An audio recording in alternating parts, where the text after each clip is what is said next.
Morning students. Last class में हमने सीखा, लास्ट 2 चैप्टर हम पढ़ चुके हैं अपने पीछे वाले, जिनका नाम था matter is our surrounding and is matter around us pure. तो हमने पीछे लास्ट जो हम पढ़ चुके हैं 2 चैप्टर, उसमें हमने ये सीखा कि हमारे आसपास जो सब्सटेंस हैं, जो मैटर हैं, वो क्या क्या हैं और कैसे कैसे बने हुए हैं।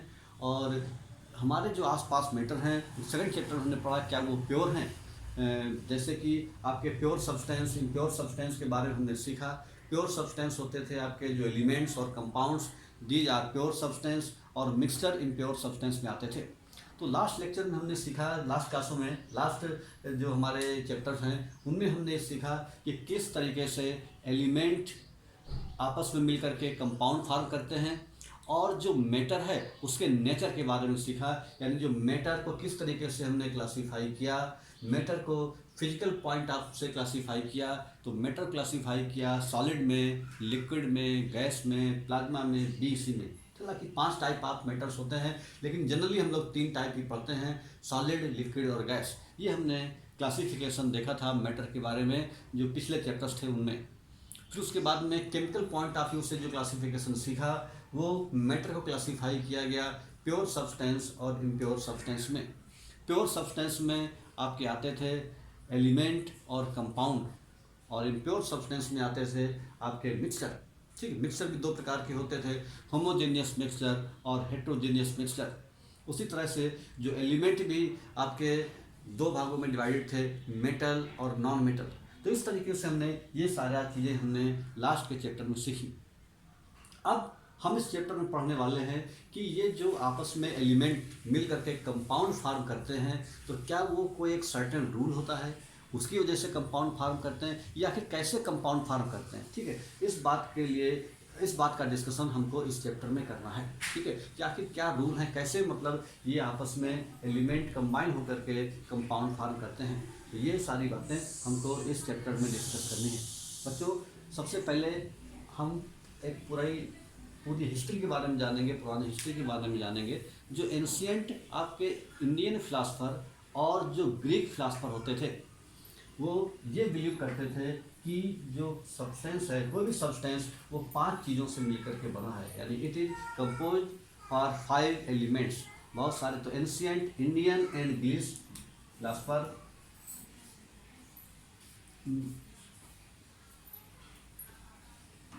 ancient Indian and Greek philosopher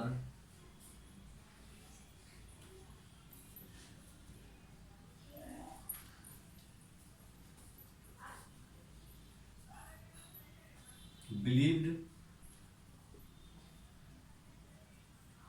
that compound is believed that any object is composed of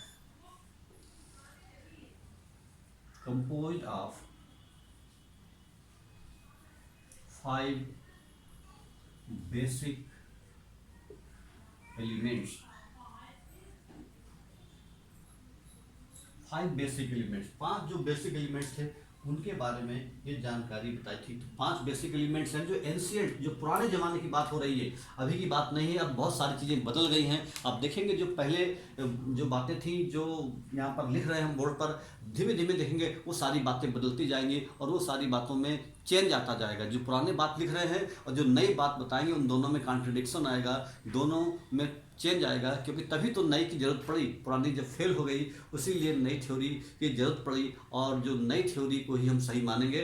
लेकिन पुरानी थ्योरी का डिस्कशन करना इसलिए भी ज़रूरी है क्योंकि पुरानी थ्योरी में क्या कहा गया और नई थ्योरी में क्या कहा गया, दोनों में क्या डिफरेंस है, ये सारी बातें हम जानते चलेंगे। तो यहाँ पर एंशिएंट इंडियन और ग्रीक फिलासफर की बात है। ठीक, इन पुराने ज़माने के जो एंशिएंट, जो इंडियन फिलासफर थे और ग्रीक फिलासफर, वो क्या बिलीव करते थे कि कोई भी जो ऑब्जेक्ट है that is composed of 5 basic elements, 5 basic element से मिलकर के बनता है। ठीक है, तो 5 बेसिक एलिमेंट कौन कौन से होते थे? तो 5 बेसिक एलिमेंट जो उस समय उन्होंने बताए, ठीक, आज की डेट में ये बात अलग है, उस समय उन्होंने जो बताए, देयर आर 5 बेसिक एलिमेंट्स जो थे वो कौन कौन से थे? Fire, number 2 water, number 3 air, number 4 earth and number 5 sky. तो ये जो 5 एलिमेंट्स उन्होंने बताया कि कोई भी चीज जो है, any object is composed of 5 basic elements. ये 5 बेसिक एलिमेंट से ही मिलकर के बनता है। कौन कौन से बेसिक एलिमेंट हैं?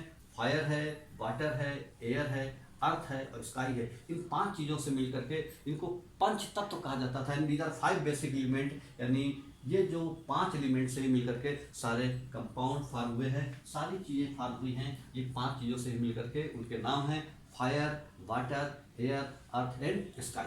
तो पहली बात उन्होंने ये बताया, जो एंशिएंट जो आपका फिलासफर और ग्रीक फिलासफर ने जो सबसे पहली बार बताया कि ये कोई भी चीज़ जो है, कोई भी ऑब्जेक्ट इन 5 चीज़ों से मिलकर के बनता है। तो बच्चों दूसरी फिर क्या थ्योरी डेवलप हुई, ये बात हमने जानी कि 5 चीज़ों से मिलकर के कोई ऑब्जेक्ट बनता है। उसके बाद में जो इंडियन फिलासफर थे, ancient Indian philosopher,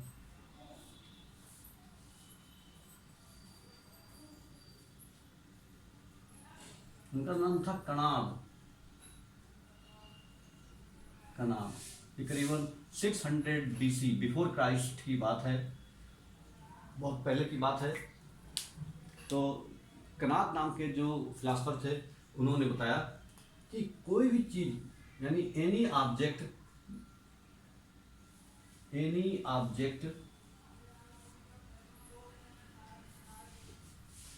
is made of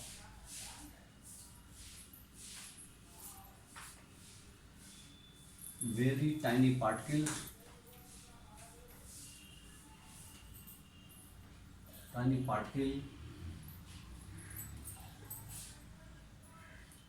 object is made of very tiny particle is called परमाणु।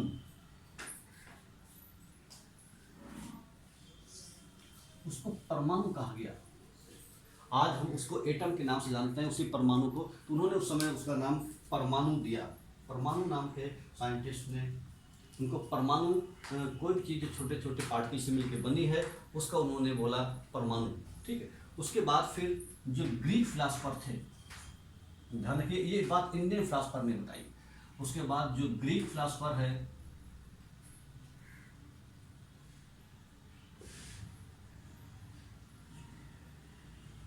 जो ग्रीक फिलासफर है, उन्होंने उन ग्रीक फिलासफर के नाम थे डेमोक्रिटस।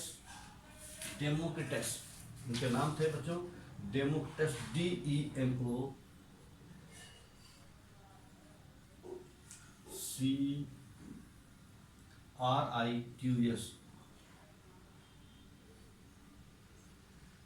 ये इन्होंने ये बताया कि matter is made of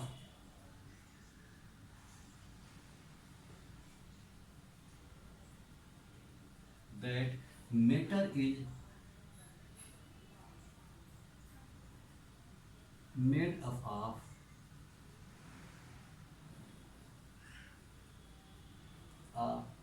very tiny particles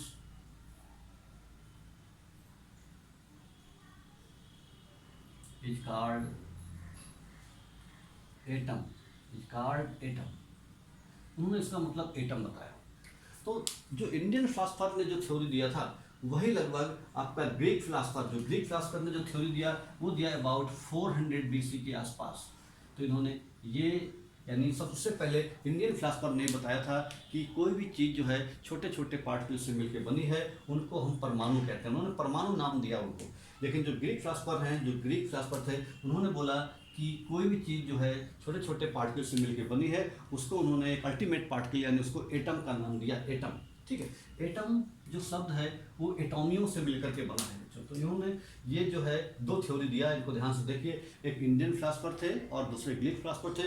इन दोनों ने लगभग एक ही बात बताई, दोनों ने बेसिक आइडिया सेम दिए। उन्होंने भी कहा कि छोटा पार्टिकल से ही बनता है, उसको नाम अलग अलग दिया गया, परमाणु नाम दिया गया, और इसको इन्होंने कहा गया एटम, जबकि बात एक ही थी, यानी कोई भी चीज़ छोटे छोटे पार्टिकल से मिलकर बनी हुई है। इन्होंने उसको परमाणु कहा और इन्होंने उसको एटम कहा। तो इन देखें तो इस हिसाब से दोनों का जो बेसिक आइडिया था वो दोनों ही फिलासफर का सेम था। यहाँ पर बात करते हैं एटम की। जो एटम है, एटम जो शब्द है वो एटॉमियों से मिलकर बना है। जो एटम शब्द है, एटम, ये शब्द एटॉमियों से मिलके बना है। एटॉमियों, जिसका मतलब होता है विच मीन्स, एटॉमियों का मतलब है अनकटेबल, जिसको काटा ना जा सके, अनकटेबल। इसीलिए जो एटम होते हैं वो इंडिविजुअल बताए गए कि एटम को फर्दर डिवाइड नहीं कर सकते। यहाँ तक की जो थ्योरी थी वो ये बताती थी कि एटम को फर्दर डिवाइड नहीं कर सकते, तभी उसका नाम एटम रखा गया, क्योंकि एटम एटॉमियो शब्द से मिलकर बना है और एटॉमियो का मतलब होता है अनकटेबल।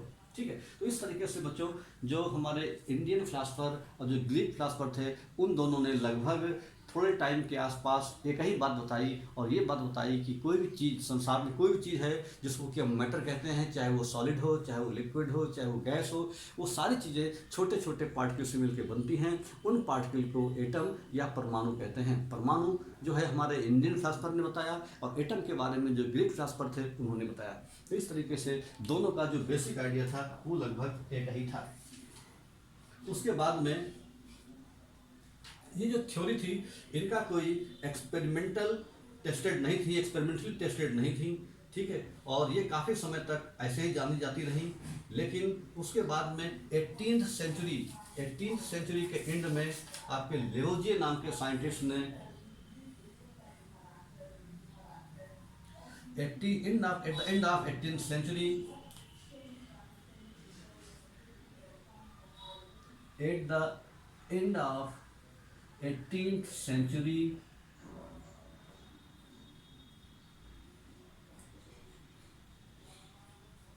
at the end of 18th century,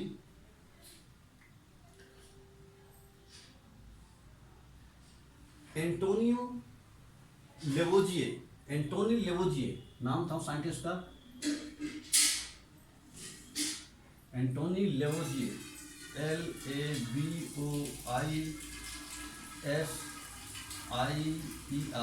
ये थे, ये फ्रेंच केमिस्ट थे, फ्रेंच केमिस्ट।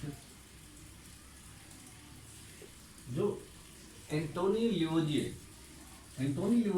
जो हमारे फ्रेंच केमिस्ट थे, ये करीबन 18th सेंचुरी की एंड की बात है। इन्होंने क्या किया, इन्होंने एक मॉडर्न केमिस्ट्री को इन्होंने दिया। ठीक है, गिव्स मॉडर्न केमिस्ट्री, इनको हम फादर ऑफ केमिस्ट्री भी कहते हैं। Modern chemistry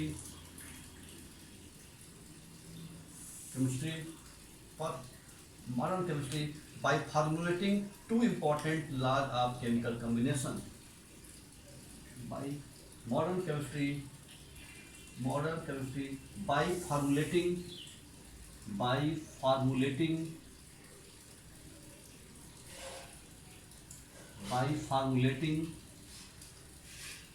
two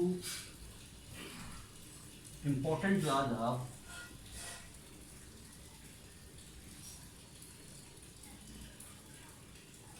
two important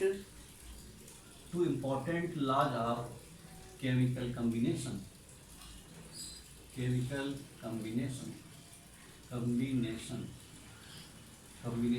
दो इंपॉर्टेंट रूल दिए इन्होंने, एंटोनियो लेवोजियो ने। इसलिए इनको हम लोग फादर ऑफ केमिस्ट्री भी के नाम से भी जानते हैं। फादर ऑफ केमिस्ट्री मतलब इन्होंने सबसे पहले बार एक न्यू केमिस्ट्री के बारे में बताया। क्या बताया, दो इन्होंने इंपॉर्टेंट केमिकल कम्बिनेशन दिए, लॉज ऑफ केमिकल कम्बिनेशन, जिनकी हेल्प से जो नई थ्योरी हमारी रिजल्ट आती है।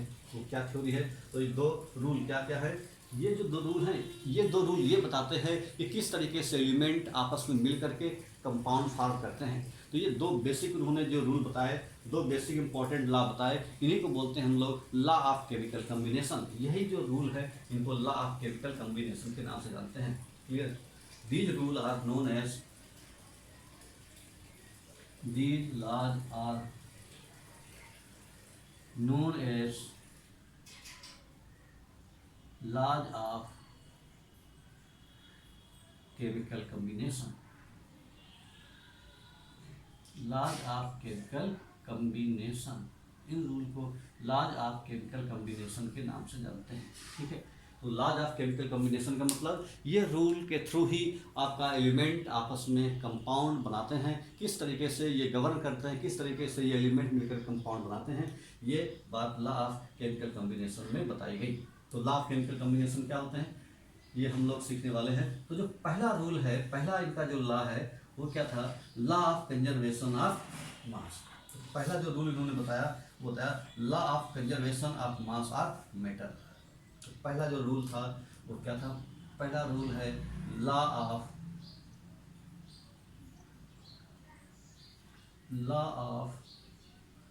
कंजर्वेशन ऑफ मास और matter, law of conservation of mass और मैटर। तो बच्चों ये रूल क्या था, ये रूल आपको याद करना है। ये रूल ये कहता है अकॉर्डिंग टू दिस रूल,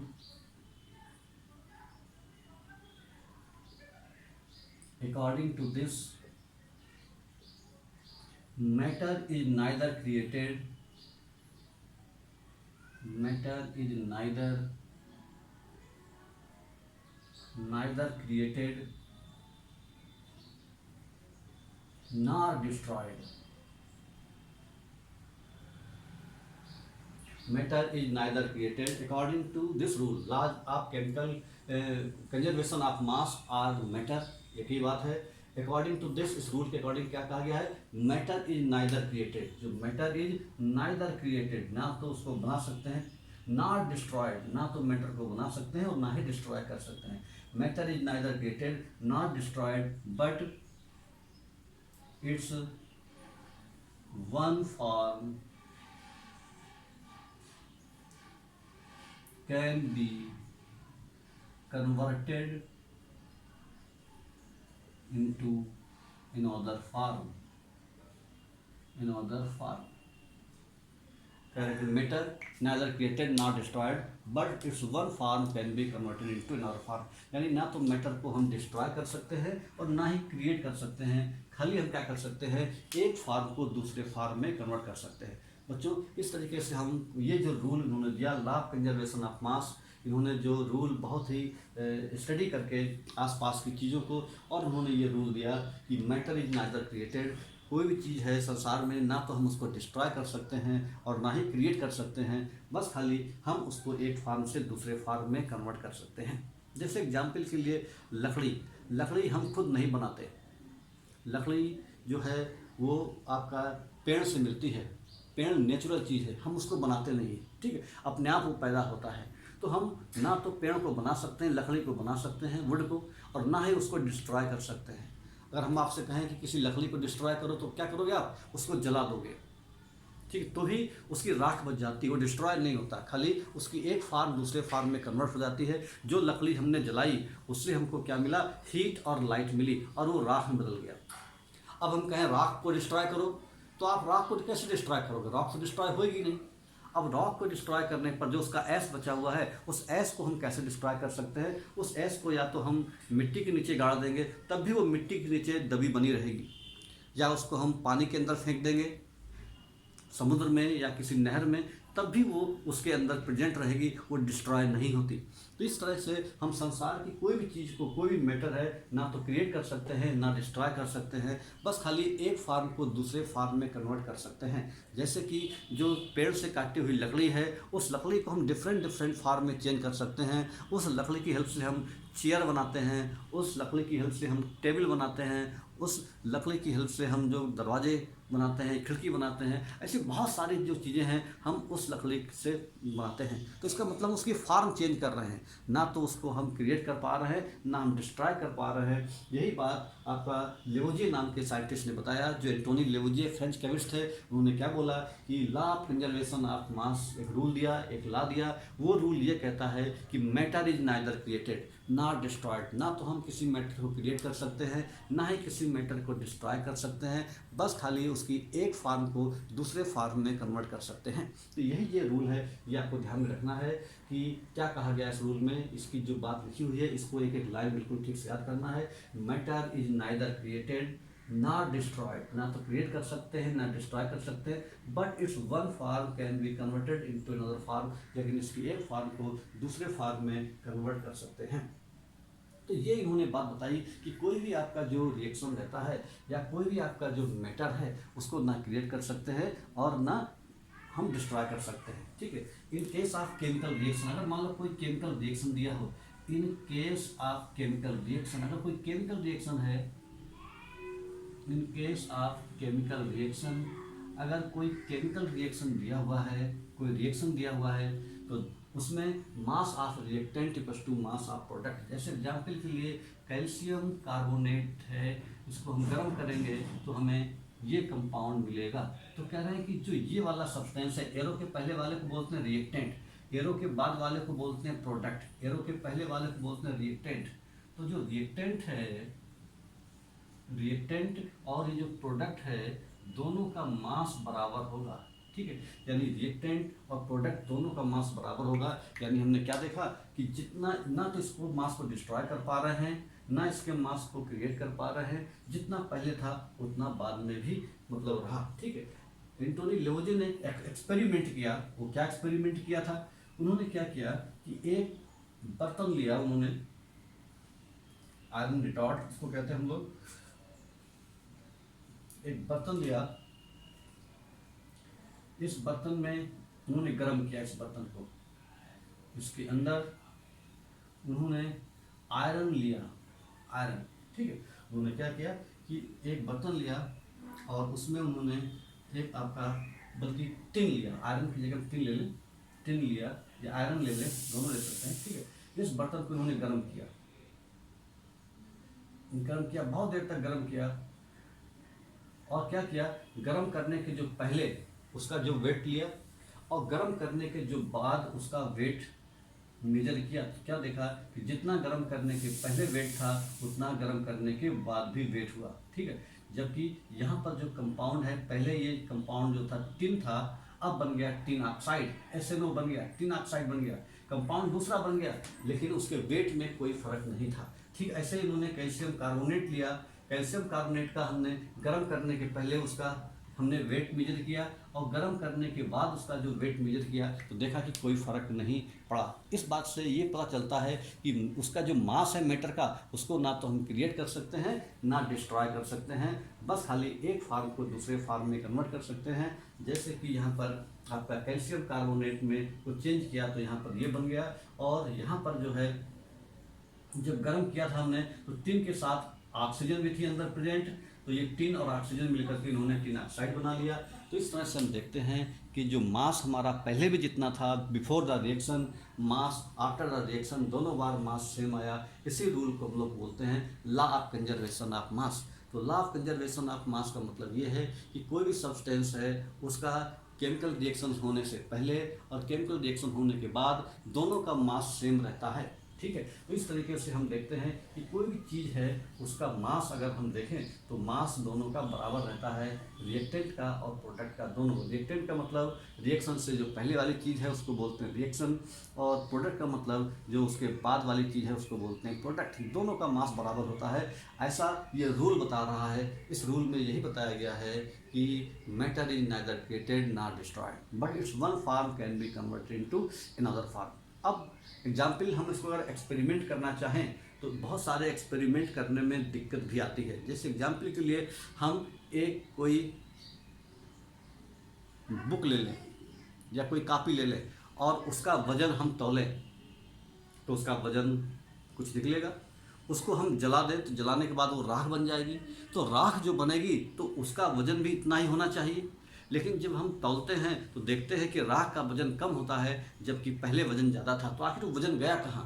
तो वो वज़न हमारा चेंज हो गया इसमें हीट और लाइट में। तो हीट और लाइट अगर उनको भी हम अगर वज़न में कन्वर्ट कर पाते, ये हमारे लिए मुश्किल है, लेकिन अगर हीट और लाइट को भी वज़न में कन्वर्ट कर पाते तो देखते उतना ही मास होता जितना आपका पहले था, उतना ही बाद में होता। लेकिन अभी क्या हो रहा है, अभी जब हम उसको गर्म क्या नाम चलाते हैं किसी बुक को या किसी कॉपी को, तो वहाँ पर देखते हैं कि पहले वजन ज़्यादा था, जब वो राख बचती है तो उस राख का वजन कम होता है। जब हम किसी लकड़ी को जलाते हैं तो जलाने के पहले लकड़ी का वजन ज़्यादा होता है, लेकिन जलाने के बाद जो राख बचती है उसका वजन कम हो जाता है, वो एग्जैक्ट उसके बराबर नहीं होता, काफ़ी कम होता है। ऐसा आखिर वो मास गया कहाँ? वो मास आपका हीट और लाइट में कन्वर्ट हो गया। तो मास डिस्ट्रॉय नहीं हो रहा है, बस एक फॉर्म दूसरे फॉर्म में कन्वर्ट हो रही है। ठीक है, तो इस तरीके से हम क्या देखते हैं कि ये जो फार्मूला प्रूव होता है बहुत सारे एक्सपेरिमेंट्स है कि matter is neither created not destroyed but it's one form can be converted into another form. तो पहला जो रूल था वो इन्होंने ये दिया था, इसको बोलते हैं लॉ ऑफ कंजर्वेशन ऑफ मास। अब बच्चों दूसरा रूल क्या था? दूसरा रूल है बच्चों the law of constant proportion. The law of constant proportion और definite proportion. The law of constant proportion और डेफिनिट प्रोपोर्शन।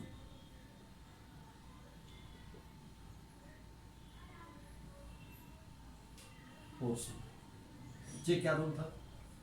ये रूल क्या कह रहा है कि the law of constant proportion और डेफिनिट प्रोपोर्शन। ये रूल ये कहता है कि कोई भी कंपाउंड चाहे किसी भी तरीके से बनाया जाए, उसका सोर्स चाहे कोई भी हो, उसके अंदर जो एलिमेंट प्रेजेंट हैं उनका रेशियो हमेशा फिक्स होता है, हमेशा डेफिनिट होता है।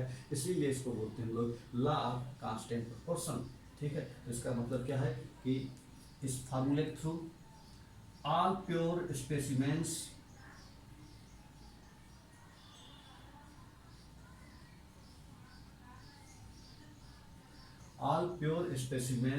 of the same compound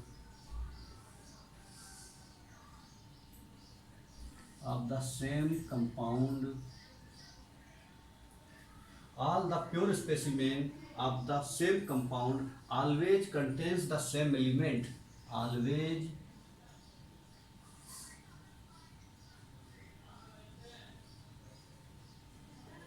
contains the same element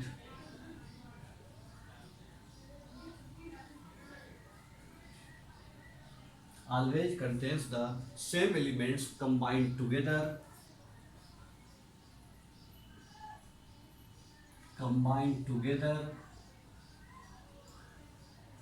all pure specimens of same compounds same होने चाहिए, same compounds always contain same elements, ठीक है, combined together in the same proportion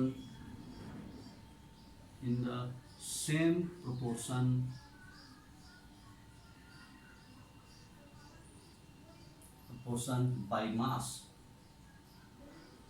मतलब ये बता रहा है कि कोई भी आपका प्योर सब्सटेंस है, same component always contains the same element combined together in the same proportion by mass. ये जो फार्मूला है ये इस रूप में दिया था उन्होंने, जो उस समय जो ये रूल इसी फार्म में रूल छपा था। और इसका मतलब ये है कि कोई भी कंपाउंड चाहे वो किसी भी तरीके से बनाया जाए या उसका सोर्स कोई भी हो, उसमें जो एलिमेंट होते हैं उनका रेशियो हमेशा फिक्स होता है। ठीक है, तो इस बात को हम लोग बोलते हैं लॉ ऑफ कांस्टेंट प्रोपोर्शन के नाम से जानते हैं। ठीक बच्चों, तो ये रूल आपको ध्यान में रखना है। All pure specimen of the same compound always contains the same elements combined together in the same proportion by mass. तो ये लॉ ऑफ कांस्टेंट प्रोपोर्शन और डेफिनिट प्रोपोर्शन के नाम से इस रूल को जाना जाता है। तो इस रूल के अकॉर्डिंग भी जो आपके कंपाउंड हैं वो इसी रूल के अकॉर्डिंग आपके गवर्न होते हैं। और इस रूल के अकॉर्डिंग बताते हैं कि कोई भी जो कंपाउंड है वो आपका उनमें जो एलिमेंट होते हैं उनका रेशियो हमेशा फिक्स रहता है। ठीक है, वो जो रेशियो है चाहे उसका सोर्स कुछ भी हो, लेकिन उनमें जो एलिमेंट प्रेजेंट हैं उनका रेशियो हमेशा फिक्स रहता है। देखिए कैसे, इसको हम एक एग्जाम्पल के थ्रू बताते हैं। जैसे एग्जाम्पल के लिए अगर हम क्या करें कि कार्बन डाइऑक्साइड है, कार्बन डाइऑक्साइड चाहे जैसे बनाए, कार्बन डाइऑक्साइड को मिलने का सोर्स कुछ भी हो, लेकिन जो कार्बन और ऑक्सीजन का जो रेशियो है वो हमेशा फिक्स रहता है। कार्बन डाइऑक्साइड कई तरीके से बन सकती है। ऐसे ही वाटर का सोर्स चाहे कोई भी हो, चाहे पॉन्ड वाटर हो, चाहे रेन वाटर हो, चाहे ग्राउंड वाटर हो, ठीक है, वो वाटर चाहे उसका सोर्स कुछ भी हो, लेकिन जो वाटर है उसमें जो एलिमेंट प्रेजेंट होते हैं उनका रेशियो हमेशा फिक्स होता है। जैसे वाटर है तो वाटर में हाइड्रोजन का रेशियो, वाटर चाहे जैसे मिले, हाइड्रोजन और ऑक्सीजन का रेशियो हमेशा कितना रहता है, ये आपका 2:16, यानी इसको सॉल्व करेंगे तो 1:8 आता है। यानी हाइड्रोजन और ऑक्सीजन, यानी वाटर चाहे किसी भी तरीके से मिले, वाटर चाहे कहीं का भी हो, किसी भी कंट्री का हो, तो वहाँ पर अगर हम या किसी भी सोर्स से मिले, चाहे लैब में बनाया जाए, चाहे वो रेन वाटर हो, चाहे किसी पॉन्ड का वाटर हो, चाहे किसी टनल का वाटर हो, तो वाटर कहीं से भी, उसका सोर्स कुछ भी हो, लेकिन हाइड्रोजन और ऑक्सीजन का रेशियो हमेशा 1:8 होता है बाई मास। यानी 1:8 बाई मास, यानी जितना हाइड्रोजन है उसका 8 गुना ज़्यादा ऑक्सीजन प्रेजेंट रहता है। यानी अगर हम हाइड्रोजन का 8 टाइम्स हम लेंगे ऑक्सीजन, तो वाटर फॉर्म होगा। तो इस तरीके से एक डेफिनेट प्रोपोर्शन रहता है, चाहे कोई भी कंपाउंड हो। ठीक इसी तरीके से कार्बन डाइऑक्साइड है दूसरा एग्जाम्पल। कार्बन डाइऑक्साइड में, तो कार्बन डाइऑक्साइड की अगर हम बात करें, कार्बन डाइऑक्साइड को बनाने के बहुत सारे तरीके हैं, ठीक है। उन तरीकों में से किसी में भी देखें कि कार्बन और ऑक्सीजन का रेशियो उसमें फिक्स रहता है। कितना रहता है रेशियो? कार्बन और ऑक्सीजन का रेशियो यहाँ पर रहता है, कार्बन का रहता है 12 और ये रहता है 32, ये हो जाएगा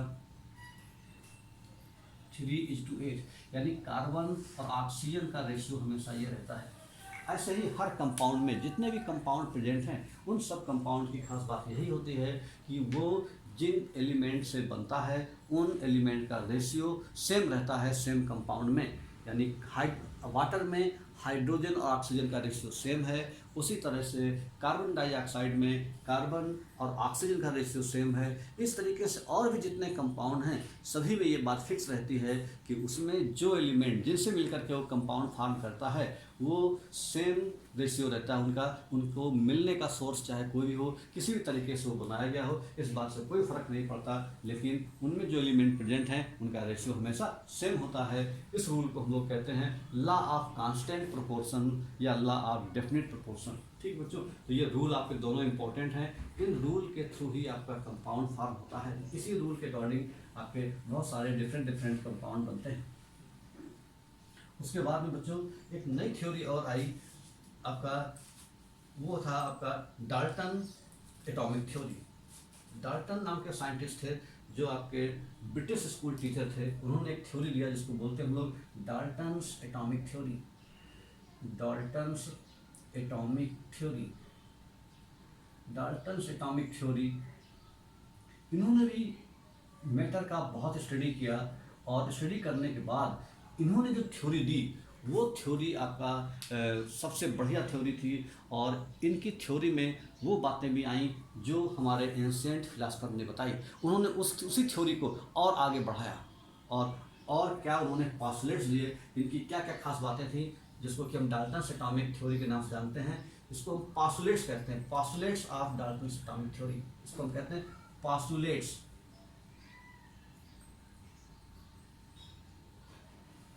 postulates of Dalton's atomic theory। Dalton's atomic theory यानी एटम के बारे में जो थ्योरी दी डाल्टन नाम के साइंटिस्ट ने, डाल्टन्स एटॉमिक थ्योरी। डाल्टन्स जो थे एक साइंटिस्ट के नाम थे जिनका नाम था John Dalton.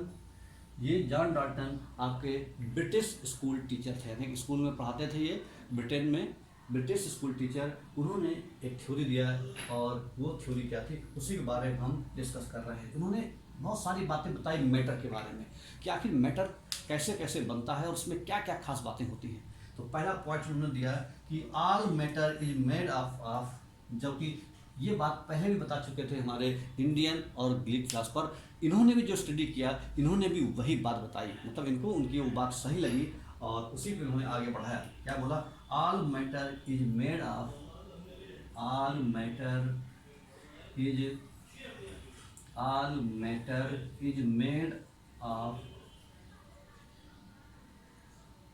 All matter is made up of, made up of very tiny particle, made up of very all matter is made up of very small particles, tiny particles की बात होती है। टाइनी का मतलब वही होता है स्मॉल, वेरी स्मॉल। तो all matter is made up of very small particles, very small particles called atoms, called atoms, उनको एटम कहा गया, called atoms, which cannot be, which cannot be further divided, further divided यानी मैं उनको दोबारा divide नहीं किया जा सकता है, डिवाइडेड। तो ये बात उन्होंने बताई कि all matter is made up. देखेंगे हम आगे जो थ्योरी थी, बाद में ये भी देखा गया कि एटम को डिवाइड कर सकते हैं प्रोटॉन न्यूट्रॉन वगैरह में, लेकिन अभी तो इन्होंने जो बात बताई वो यही बात बताई थी। इस समय तक जो उन्होंने बात बताई थी वो बताया कि एटम को हम फर्दर डिवाइड नहीं कर सकते। एटम का मतलब ही होता है अनकटेबल, जिसको डिवाइड ना किया जा सके, ठीक है, एटम का मतलब यही है। तो all matter is made up of very small particles. तो पहला रूल उन्होंने बताया कि मैटर जो है वो बहुत छोटे छोटे पार्टिकल से मिलकर बनता है और उन पार्टिकल को एटम कहा जाता है। और उस एटम जो सबसे छोटा पार्टिकल है, जो वो सबसे छोटा पार्टिकल है, तो सबसे छोटा तभी है जब उसको डिवाइड ना किया जा सके। इसका मतलब जो मैटर है वो छोटे छोटे पार्टिकल से मिलकर बनता है, जिसको कि हम एटम कहते हैं, और उसको उस एटम को फर्दर डिवाइड नहीं किया जा सकता, ऐसा इन्होंने बताया। फिर दूसरा पॉइंट बताया, atoms can not be created और destroyed by any chemical process. दूसरा पॉइंट बताया, पहला पॉइंट हमने देखा, अब दूसरा पॉइंट इन्होंने क्या बताया कि atom can not be created,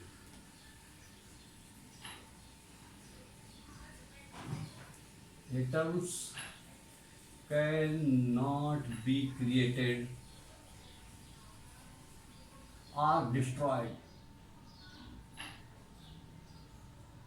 atoms cannot be created or destroyed by any chemical process, by any chemical process, by any chemical process,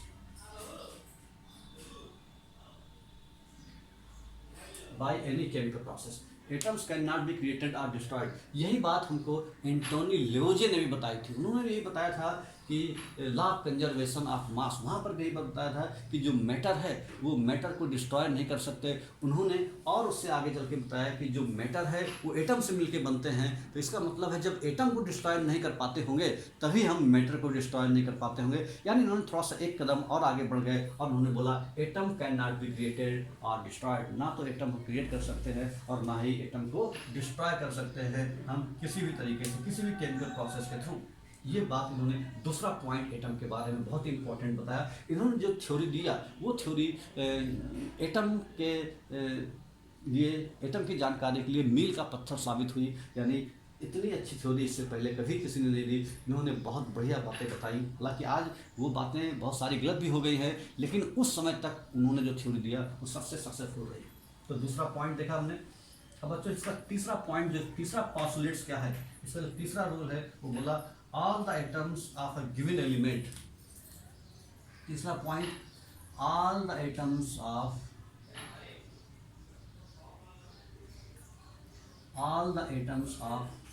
given, all the atoms of given elements, all the atoms of given elements are the same, are the same। मतलब होता है all the items of given elements are same. अगर कोई element है उसमें जितने भी atom हैं वो सारे सेम होते हैं। जैसे कि मान लीजिए कि आयरन है, तो आयरन की चाहे कोई छोटी सीट ले, आयरन की बहुत बड़ी सीट ले, आयरन की कोई रॉड छोटी ले, आयरन की कोई रॉड बड़ी ले, तो वहाँ पर देखेंगे कि जो आयरन का जो एटम है वो छोटी रॉड ले या बड़ी रॉड ले, उन दोनों में वो सेम रहता है, उसकी प्रॉपर्टी सेम रहती है। यानी अगर हम मैग्नेट की छोटी रॉड लें या अगर हम आयरन की छोटी रॉड लें या आयरन की बड़ी रॉड लें, तो क्या देखेंगे कि छोटी रॉड भी मैग्नेट से अट्रैक्ट हो रही है और बड़ी रॉड भी मैग्नेट से अट्रैक्ट हो रही है। इसका मतलब छोटी रॉड ले या बड़ी रॉड ले या आयरन का कोई भी ऑब्जेक्ट ले, वो सारा मैग्नेट की ओर अट्रैक्ट हो रहा है। इस बात का मतलब ये है कि उसमें जो एटम है वो सेम रहते हैं, यानी आयरन की जो रॉड है उसमें सारे एटम आयरन के ही होंगे, उसमें कोई एटम कॉपर का नहीं होगा, उसमें कोई भी एटम सिल्वर का नहीं होगा। अगर हम सिल्वर की रॉड ले तो सारे सिल्वर के एटम से मिलकर बनी हुई है। अगर हम कोई गोल्ड की रॉड लेते हैं तो सारे गोल्ड के एटम से मिलकर के बनी हुई है। यही बात हम बताया यहाँ पर कि all the items of given elements are same. अगर कोई आपका एलिमेंट है उसमें आपके सारे एटम सेम रहते हैं, that is identical in size, that is identical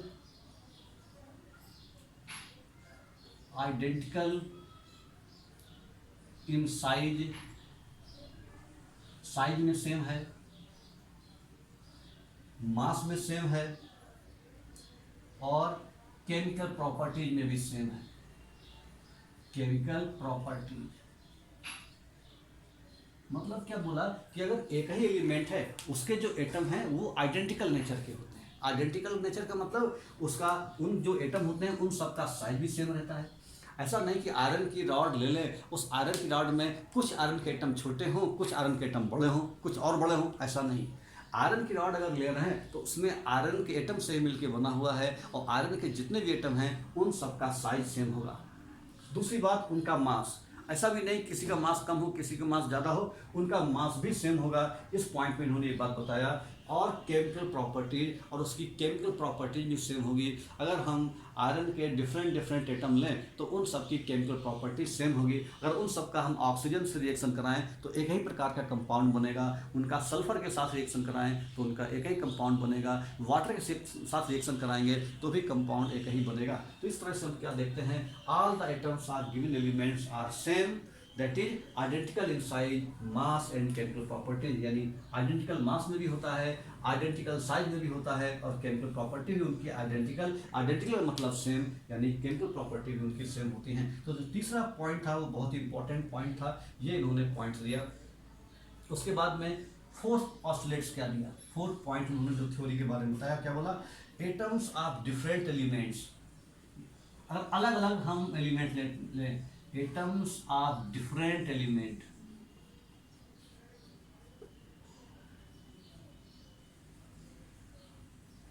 atoms of different elements have different size, atoms of different elements have different size, mass and chemical properties, chemical property। तो ये जो point था वो third point का opposite था। Third point में बताया गया कि एटम्स ऑफ गिवन एलिमेंट, अगर सेम एलिमेंट है तो उसके जो एटम होते हैं they are identical in size, mass and chemical property. लेकिन अगर अलग अलग हम एलिमेंट ले लें, जैसे हम एक ले लें आयरन की रॉड और एक ले लें हम कॉपर की रॉड, तो देखेंगे आयरन की रॉड आयरन के एटम से मिलकर बनी होगी और कॉपर की रॉड कॉपर के एटम से मिलकर बनी होगी। और ये आयरन का एटम और कॉपर का जो एटम है अलग अलग, वो दोनों अलग अलग होंगे, डिफरेंट मास होगा उनका डिफरेंट साइज भी होगा और उनके डिफरेंट केमिकल प्रॉपर्टी होगी। यानी जो आयरन की केमिकल प्रॉपर्टी होगी वो कॉपर की केमिकल प्रॉपर्टी नहीं होगी। आयरन के जो एटम का जो मास होगा वो कॉपर के एटम के मास से डिफरेंट होगा। आयरन का जो एटम का जो साइज होगा वो कॉपर के एटम के साइज से डिफरेंट होगा। ऐसा उन्होंने बताया कि अगर हम कोई डिफरेंट एलिमेंट लेते हैं तो वो जिन एटम से कंपोज होते हैं, वो जिन एटम से कंबाइन होते हैं, जो वो उनसे आपके मिल के बनते हैं, वो सारे एटम आइडेंटिकल नहीं होते, उनका मास, उनका साइज, उनकी केमिकल प्रॉपर्टी अलग अलग होती है। तो ये बच्चों ध्यान रखना है, एटम्स आर डिफरेंट एलिमेंट्स है, डिफरेंट साइज, उनका मास डिफरेंट है, उनका साइज डिफरेंट है और उनकी केमिकल प्रॉपर्टी भी डिफरेंट है। ये बात उन्होंने इन पास्टुलेट्स को, इस थ्योरी को जो उन्होंने पॉइंट दिए हुए हैं, जो उन्होंने रूल बताए हैं, उसको हम पास्टुलेट्स कहते हैं और ये इनके पास्टुलेट्स हैं। उसके बाद में पॉइंट 5 नंबर इन्होंने बोला कि atoms of 2 or more, fifth point में इन्होंने क्या बोला कि atoms of 2 or more elements, atoms of 2 or more elements clear? क्या बोला? Atoms of two or more elements join together during,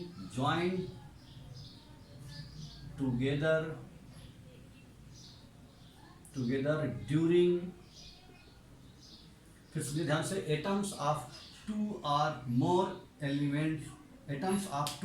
elements join together during chemical combination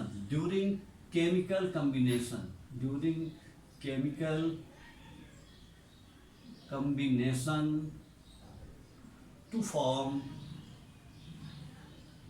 compound atoms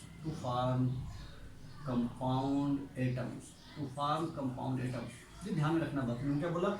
atoms of two or more elements, हैं दो या दो से ज्यादा atom आपस में मिलते हैं, join together during chemical combination, आपस में कंबाइन होते हैं और एक कंपाउंड एटम बनाते हैं। मतलब दो या दो से ज़्यादा एटम आपस में मिलते हैं तो क्या बनाते हैं? कंपाउंड एटम्स बनाते हैं, जिसको कि बाद में इसी कंपाउंड एटम्स को नाम दिया गया मॉलिक्यूल। तो इन्होंने जो जॉन डाल्टन ने इन्होंने मॉलिक्यूल शब्द का इस्तेमाल नहीं किया था। इन्होंने क्या बोला कि दो या दो से ज़्यादा आपके जो एटम हैं एलिमेंट के, वो आपस में मिलकर के कंपाउंड एटम का फॉर्म करते हैं। कंपाउंड एक बड़ा एटम बनाते हैं, कंपाउंड एटम बनाते हैं, वो उनको बाद में मॉलिक्यूल कहा गया। इन्होंने उसको कंपाउंड एटम कहा गया। जैसे ये हाइड्रोजन के एटम, जैसे two atom of hydrogen and one atom of oxygen, इनका आपस में रिएक्शन होगा तो क्या बनेगा? आपका one compound atom of water, एक कंपाउंड एटम वाटर का बना। जैसे कि दो एटम हाइड्रोजन के और एक एटम ऑक्सीजन का, तो क्या बनेगा? आपका ये कंपाउंड एटम कहा गया। आज इसको मॉलिक्यूल के नाम से जाना जाता है, लेकिन उस समय ये कंपाउंड एटम के नाम से जाना जाता था। इन्होंने इसको कंपाउंड एटम कहा। ठीक है, एंटोनियो नाम के साइंटिस्ट, हम बाद में पढ़ेंगे, देखेंगे भी कि जो एंटोनियो नाम के साइंटिस्ट थे, उन्होंने बाद में बताया कि आपका ये जो कंपाउंड एटम जिसको हम कह रहे हैं, वो उनको उन्होंने मॉलिक्यूल शब्द का नाम दिया। खाली नाम का फर्क है, बाकी जो ये बात है वही ये भी चीज़ है, चाहे मॉलिक्यूल कहें चाहे कंपाउंड एटम कहें। ठीक है, तो एटम, ये भी एटम है, ये कंपाउंड एटम, थोड़ा कन्फ्यूजन था, इससे एक नया शब्द दे दिया गया मॉलिक्यूल। इसका मतलब जब एटम आपस में मिलके बनते हैं तो कंपाउंड बनते हैं, सॉरी मॉलिक्यूल बनते हैं। तो एक मॉलिक्यूल कैसे बनता है? एटम और मॉलिक्यूल में क्या फ़र्क होता है कि एटम जो है वो दो या दो से ज़्यादा एटम जब आपस में मिलकर बनते हैं तो मॉलिक्यूल फॉर्म करते हैं। जैसे कि कार्बन का एक एटम, ऑक्सीजन के दो एटम, तो एक मॉलिक्यूल बन जाएगा कार्बन डाइऑक्साइड का। ऐसे ही हाइड्रोजन के दो एटम, एक ऑक्सीजन का एटम, वाटर बन गया। ठीक है, ऐसे ही आपका हम ले लें कि C6H12O6, तो यहाँ पर क्या देखते हैं? 6 एटम कार्बन के, 12 एटम हाइड्रोजन के और 6 एटम ऑक्सीजन के, ये आपस में मिलकर के एक कंपाउंड एटम ग्लूकोज बना रहे हैं, या एक मॉलिक्यूल ग्लूकोज बना रहे हैं, क्योंकि कंपाउंड एटम और मॉलिक्यूल सेम है। शुरू में डाल्टन ने कंपाउंड एटम शब्द का इस्तेमाल किया था, बाद के जो साइंटिस्ट थे उन्होंने उसको मॉलिक्यूल कहा। तो जो ये थ्योरी क्या कहती है? Atoms of two or element join together, आपस में कंबाइन होते हैं केमिकल कम्बिनेशन के दौरान, और क्या बनाते हैं? एक कंपाउंड एटम फॉर्म करते हैं। तो ये जो पॉइंट है बहुत ही इंपॉर्टेंट पॉइंट बताया इन्होंने, 5th नंबर का जो पॉइंट था। उसके बाद में अगला जो पॉस्टुलेट्स थी डाल्टन के एटॉमिक थ्योरी के बारे में, वो क्या पॉइंट था? पॉइंट नंबर 6 ये बताया कि during chemical combination, point number 6 during, ये आपको सारी बात बच्चों याद रखना है, एक एक पॉइंट। अगर कहा जाए आपको डाल्टन एटॉमिक थ्योरी लिखो, तो ये पॉइंट आपको याद करके ऐसे ऐसे लिखना है। तो आपके एग्जाम में इस तरह के, सब्जेक्टिव एग्जाम में इस तरह के पूछे जा सकते हैं कि what is Dalton atomic theory. तो आपको बताना है what are the postulates of Dalton atomic theory. तो ये आपको पोस्टुलेट्स याद करके लिखना है। तो क्या है point? During chemical combinations, during chemical combination, during chemical combination atoms of different element, atoms of different elements during, ये m है बच्चों, during chemical combination atoms of different elements combine in simple numerical ratio. Different elements combines in simple numerical ratio.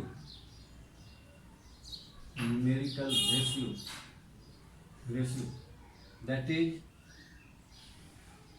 क्या ratio है? या आपका ratio होगा 1:1 में combine होंगे, या 1:2 में कंबाइन होंगे, या आपका 2:3 में होंगे। इस तरीके से होल नंबर रहेगा, होल नंबर में कंबाइन होते हैं। जैसे कि अभी हमने देखा कि आपका 2 एटम हाइड्रोजन और 1 एटम ऑक्सीजन का मिल रहा है, तो ये बन रहा है। कभी फ्रैक्शन में नहीं होगा, ये बात ध्यान रखने की है। यहाँ पर फ्रैक्शन में नहीं होता, होल नंबर में ये कंबाइन होते हैं। एक सिंपल रेशियो होता है, यानी जब एटम आपका during chemical combination atoms of different elements combine in simple numerical ratio. Simple numerical ratio, ये उनमें सिंपल न्यूमेरिकल रेशियो होता है। जैसे आपका 1:1, 1:2, 2:3, 1:3, इस तरीके से, या आपका 2:3 ये भी हो सकता है, या आपका ये भी हो सकता है 3:2। ऐसे बहुत सारे कंपाउंड हैं। जैसे कि 1:1 का एग्जाम्पल अगर हम लें, जैसे मान लो कि HCl, यहाँ पर क्या देख रहे हैं कि H भी एक है और Cl भी एक है, तो 1:1 हो गया यहाँ पर। ऐसे ही आपका 2 एटम आपस में कंबाइन हो रहे हैं। जैसे मान लो कि वाटर है, तो वाटर में क्या देख रहे हैं, H2O में हाइड्रोजन के 2 एटम हैं, तो ये हो जाएगा 2:1। अगर हम कहें कि एल्युमिनियम क्लोराइड, तो क्या हो जाएगा, ये आपका रेशियो हो जाएगा 1:3 एल्युमिनियम क्लोरीन में। तो इस तरीके से क्या देख रहे हैं कि होल नंबर में रेशियो आता है आपका। यही बात बताई गई है, during chemical combination atoms of different elements combine in simple numerical ratio. यानी ये रेशियो आपका सिंपल रहता है, यानी होल नंबर में रहेगा, फ्रैक्शन में नहीं रहेगा। इस बात का मतलब ये है।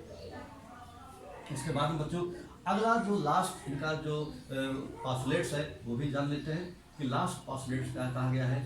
तो लास्ट पॉस्टुलेट्स में बताया गया है इसमें कि atoms of same element can combine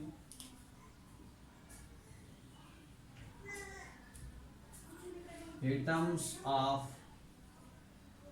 same element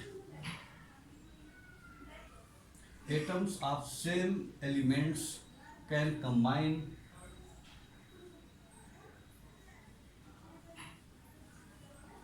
atoms of same element can combine in more than one ratio, can combine in more than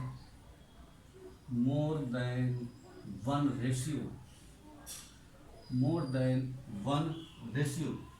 to produce more than one compound, to produce more than one compound। ये इनका last postulates था। इन्होंने क्या बोला, atoms of same element can combine in more than one ratio. यानी 2 element हैं अगर, तो इसका मतलब हमेशा एक ही रेशियो में कंबाइन नहीं होंगे। हो सकता है कि उनका रेशियो अलग अलग हो, और जब अलग अलग रेशियो में कंबाइन करेंगे तो जो कंपाउंड बनेगा वो भी अलग अलग होगा। जैसे एग्जाम्पल के लिए कार्बन और ऑक्सीजन, कार्बन एंड ऑक्सीजन ये है carbon element.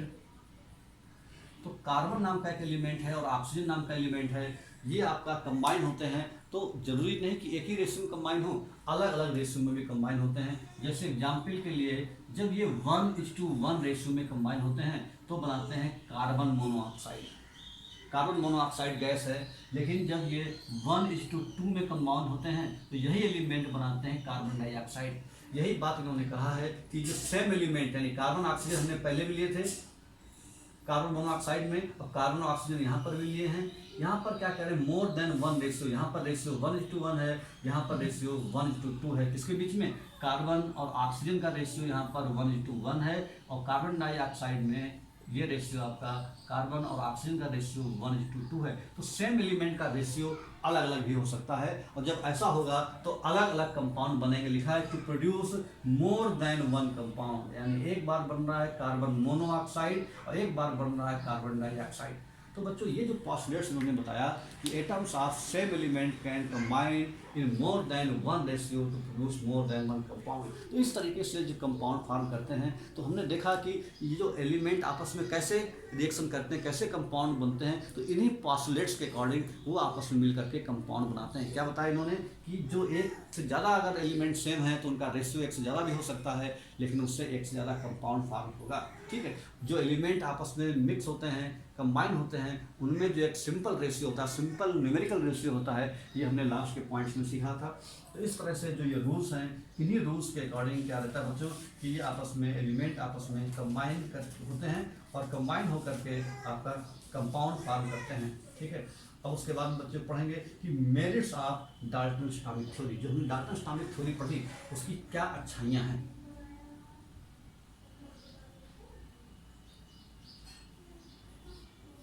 Merits of Dalton's atomic theory, merits of Dalton's atomic theory.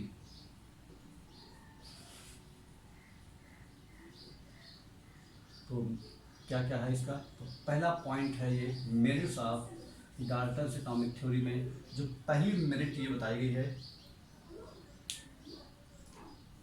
This theory explains the law of chemical combination. यानी जो थ्योरी है, दिस थ्योरी, ये अच्छी बात है इसकी, दिस थ्योरी एक्सप्लेन्स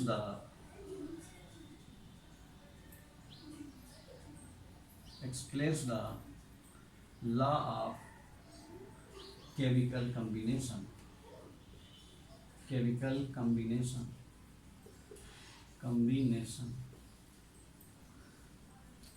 ये जो थ्योरी है, ये थ्योरी हमको एक्सप्लेन करती है लॉ ऑफ केमिकल कॉम्बिनेशन के बारे में। लॉ ऑफ केमिकल कॉम्बिनेशन दो थे। पहला रूल ये था कि matter is neither created nor destroyed. इसको इन्होंने अपना जो पॉस्टुलेट का जो सेकंड पॉइंट था उसके थ्रू बताया कि atoms can not be created not destroyed, यानी एटम को क्रिएट और डिस्ट्रॉय नहीं कर सकते हैं।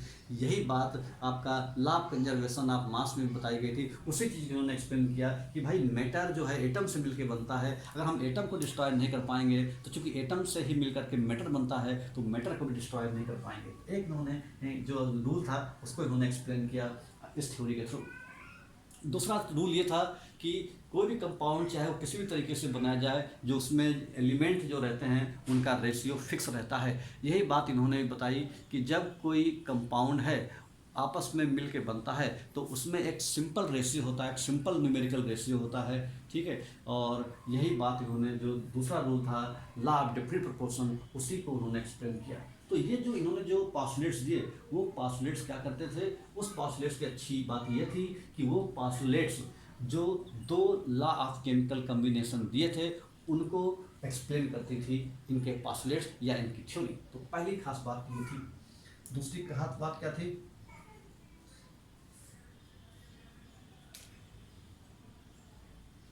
This theory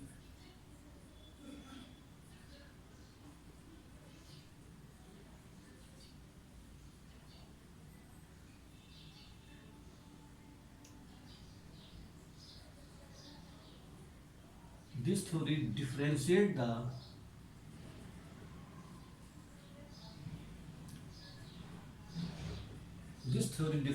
differentiate the atoms and molecule।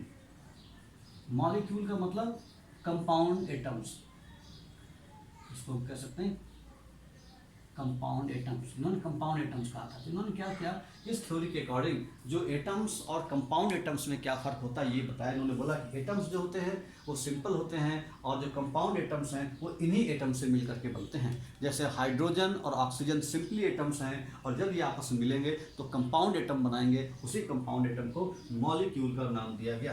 तो इन्होंने ये जो थ्योरी दिया ये इनकी मेरिट थी। और इस मेरिट के थ्रू जो है इन्होंने दो चीज़ें जो पुरानी चीज़ें थी जिनके बारे में पूरी तरह से क्लियर बात नहीं थी, डाल्टन ने जो पॉस्टुलेट्स दिए उस पॉस्टुलेट से उन्होंने जो लॉ ऑफ केमिकल कम्बिनेशन जो दो रूल लेवोजिए नाम के साइंटिस्ट ने दिए उसको एक्सप्लेन किया। पहला इनकी मेरिट थी और दूसरी मेरिट ये थी कि इन्होंने जो एटम और मॉलिक्यूल इनमें क्या क्या फ़र्क है ये इन्होंने बताया कि आखिर एटम मॉलिक्यूल कैसे बनते हैं या कंपाउंड एटम जिनको कहते हैं वो कैसे बनते हैं और एटम कैसे होते हैं। तो उन्होंने बोला कि जो एटम है वो किसी भी सब्सटेंस का सबसे छोटा पार्टिकल है और यही जब एटम डिफरेंट एलिमेंट के कंपाउंड कंबाइन होते हैं तो उससे जो बनता है उसको बोलते हैं कंपाउंड एटम। बाद में उसी कंपाउंड एटम को मॉलिक्यूल के नाम से जाना गया। तो बच्चों these are the merits of Dalton atomic theory.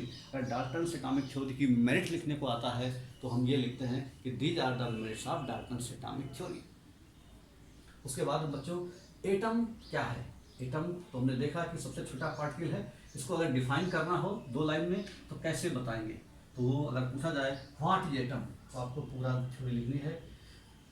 What is atom इसके बारे में हम जान ही चुके हैं पहले से भी, लिखने के बाद लिख देते हैं व्हाट इज एटम। एटम क्या है आखिर? व्हाट इज एटम तो क्या लिखेंगे? इसका आंसर क्या होगा? An atom is the smallest particle of an atom की थ्योरी आपको याद रखना है। An atom is the smallest का मतलब सबसे छोटा पार्टिकल। यानी अगर कोई मैटर है जैसे मान लो हमारे पास पेन है, इसको हम कट करते जाएं छोटा करते जाएं और छोटा टुकड़ा, एक ऐसा टुकड़ा जिसको कि उससे छोटा ना किया जा सके किसी भी तरीके से, उसी सबसे छोटे पार्टिकल को हम क्या बोलेंगे? एटम। तो an atom is the smallest particle of an element. An atom is the smallest particle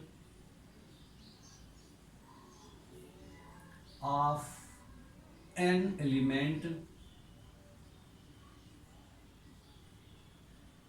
which cannot be further divided।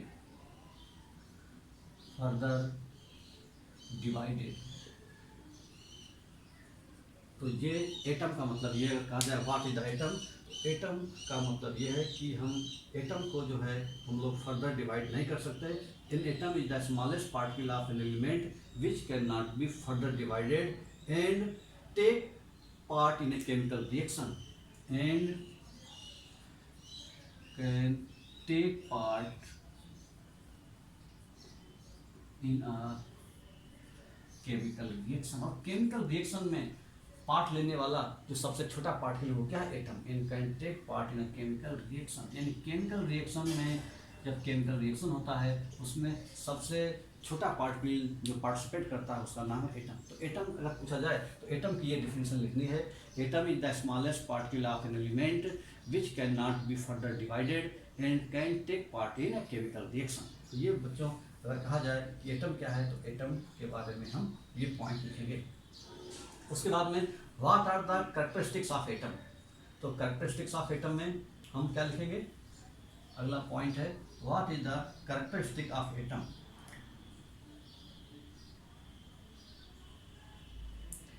Characteristics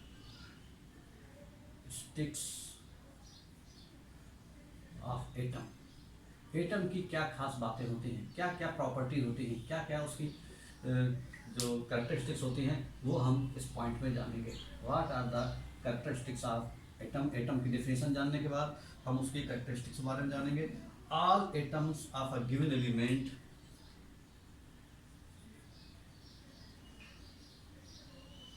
all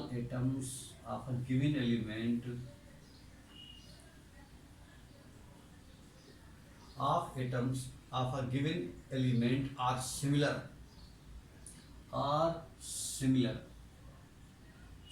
होते हैं।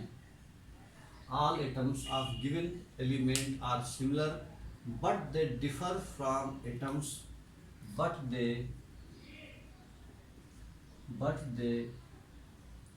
differ from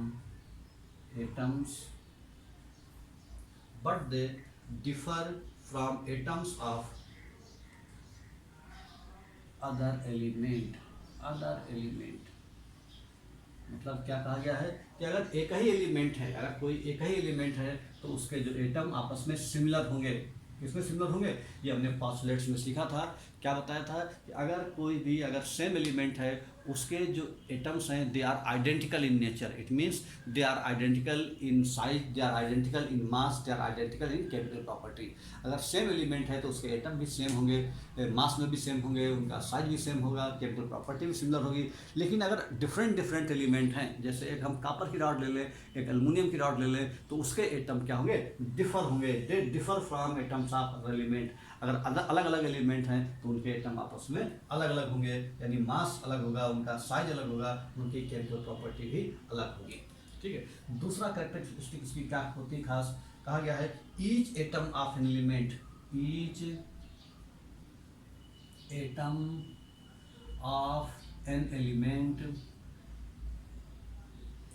each atom of an element shows all the properties, each atom of an element shows the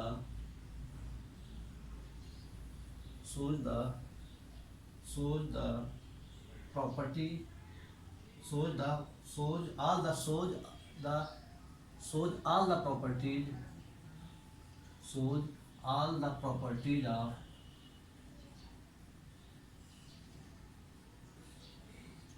each atom of an element, shows all the properties of the element, जैसे iron नाम का element है, तो iron नाम का जो element है उसमें जो एक एटम की आयरन की प्रॉपर्टी होगी, वही सारी प्रॉपर्टी शो करेगा पूरा आयरन का एलिमेंट। आयरन की हम एक बहुत बड़ी रॉड ले लें, उस रॉड को हम बहुत छोटा सा पार्ट तोड़ लें उसमें से, तो वो जो उसकी प्रॉपर्टी की स्टडी करें, तो जो प्रॉपर्टी वो छोटा सा एटम देगा वही पूरी प्रॉपर्टी पूरी आयरन की रॉड देगी। जैसे कि अगर हम पानी के साथ रिएक्शन कराएं तो जो आयरन का छोटा एटम है जो रिएक्शन देगा वही पूरी रॉड भी देगी। आयरन को रखें अगर हम मैग्नेटिक फील्ड में तो अट्रैक्ट कर लेगा मैग्नेट, तो पूरी रॉड भी अट्रैक्ट हो जाएगी। आयरन का रिएक्शन सल्फर के साथ कराएं तब भी वही होगा, रॉड भी देगी और एटम भी वही रिएक्शन देगा। अगर आयरन का रिएक्शन एटम का अगर हम रिएक्शन कराएं एयर के साथ तो वही कंपाउंड बनेगा जो पूरी रॉड के साथ बनेगा। इसका मतलब ये हुआ कि किसी भी एलिमेंट का तो वही केमिकल रिएक्शंस होता है, वही प्रॉपर्टी होती है जो उसके एक एटम की होती है। इसका मतलब एटम की प्रॉपर्टी ही पूरा एलिमेंट प्रॉपर्टी शो करता है। तो ये these are the two characteristics of atom. तो बच्चों ये ध्यान रखना है कि जो आपका ये कैरेक्टरिस्टिक्स है एटम की, इसके बारे में बहुत ध्यान से रखना है कि क्या क्या कैरेक्टरिस्टिक्स होती है एटम की। उसके बाद बच्चों साइज ऑफ एटम, एटम का साइज कैसा होता है? एटम का साइज बताया गया spherical. Size of atom,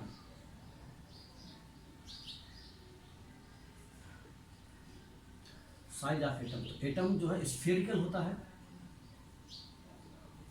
spherical, और जो उसका डायमीटर है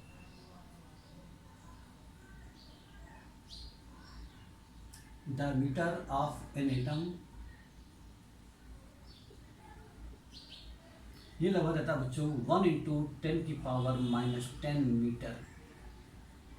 ये डायमीटर ये बहुत छोटी वैल्यू है, यानी हम एटम को ऑर्डिनरी माइक्रोस्कोप से नहीं देख सकते।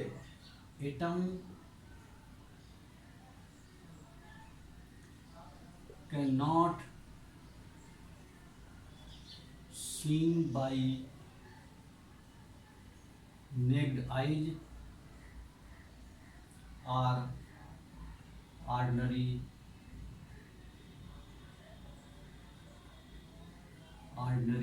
microscope। तो एटम इतने छोटे होते हैं क्योंकि 1 × 10⁻⁻10 मीटर ये बहुत छोटी वैल्यू है, और ये बहुत छोटी वैल्यू होने की वजह से उसको हम सिंपल आंखों से नहीं देख पाते, ना ही चश्मा लगा के देख पाएंगे, और ना ही हम छोटा सा अगर हम ऑर्डिनरी माइक्रोस्कोप जो लेते हैं उससे भी हम एटम को नहीं देख पाएंगे। तो फिर एटम कैसे दिखेंगे?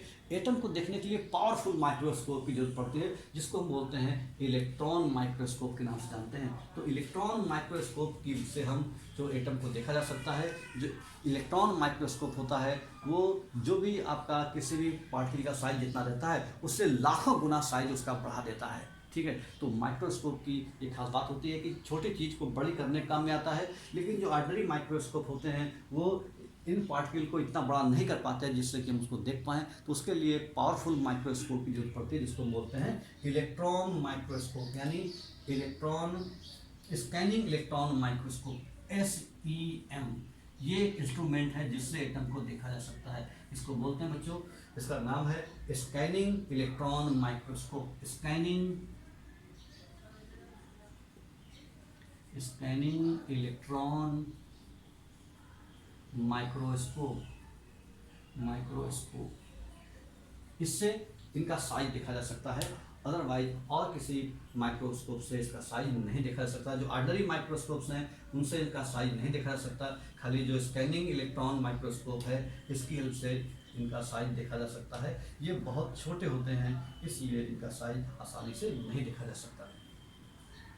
तो बच्चों ये ध्यान रखना है कि एटम कैसा रहता है, स्फेरिकल, उसका डायमीटर कितना रहता है, ये हमको ध्यान रखना है हमेशा। आगे जब भी केमिस्ट्री पढ़ेंगे 10th क्लास में, 11th क्लास में, 12th क्लास में, तो हमेशा इस चीज़ की जरूरत पड़ती रहेगी। What is the diameter of atom, तो आपको बताना है 1 × 10⁻⁻10 मीटर, यानी जो एटम का जो डायमीटर है जनरली इसी रेंज में होता है 1 × 10⁻10 मीटर में, यानी ये साइज काफ़ी छोटा होता है। इसलिए ये ऑर्डिनरी माइक्रोस्कोप से नहीं देखा जा सकता, बल्कि पावरफुल माइक्रोस्कोप से देखा जा सकता है बच्चों।